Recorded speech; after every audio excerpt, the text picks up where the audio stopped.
Now, Imran Khan is in a very dire situation.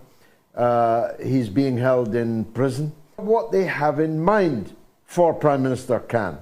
Which is to keep him out of the forthcoming elections, because he remains, every opinion poll that's been able to be taken of any credibility shows him remaining as the most popular politician in Pakistan. There is no doubt whatsoever that these charges of corruption are ridiculous in the Pakistani context. Imran Khan, there are many things you can say about Imran. There are things you can say against Imran. There are very many good things about the man. But one thing he is not is corrupt. This is a man who has actually given the majority of his personal wealth to found 3 hospitals in Pakistan. He is not somebody who's going to spend his time trying to grab a 3 Rolex watch from the Kingdom of Saudi Arabia or something along those lines. These charges relating to gifts, when you compare them to the massive looting of the Pakistani state carried out by the Sharif family over the years, these charges are perfectly ridiculous. Now, we both remember the time when Imran Khan was never out of the newspapers in Britain, not just as a politician, but as a former playboy, as a wonderful ace cricketer, as a personality, a celebrity.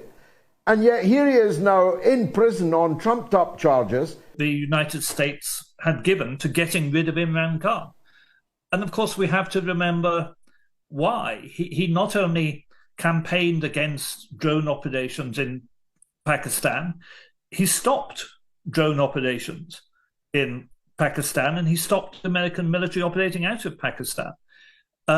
He moved to get his oil supplies from Russia instead of from the Gulf states, and moved to stop paying for oil in dollars.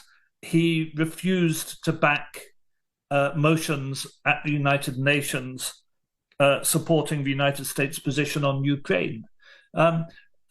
So, here you have this person who had a very strong international profile, as you say, and a high degree of international credibility, while a person widely appreciated and looked up to in the developing world, who was seen as a threat to the United States, and they've managed to get rid of him. And that requires maximum suppression. I mean, of course, in a way, this is meant to be an example to other leaders, that if you don't jump when the United States says jump, when the United States insisted in public that Pakistan vote for a motion condemning Russian action in Ukraine, Imran Khan replied saying, "Are we slaves?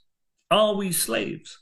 And the Americans can't stand people turning round to them and saying, "Are we slaves?" Because the truth hurts, and the truth is they do treat the developing world like slaves. They don't accept the developing world has a right to its own opinion, to its own ideas, and to an anti-imperial, anti-colonial background or way of thinking.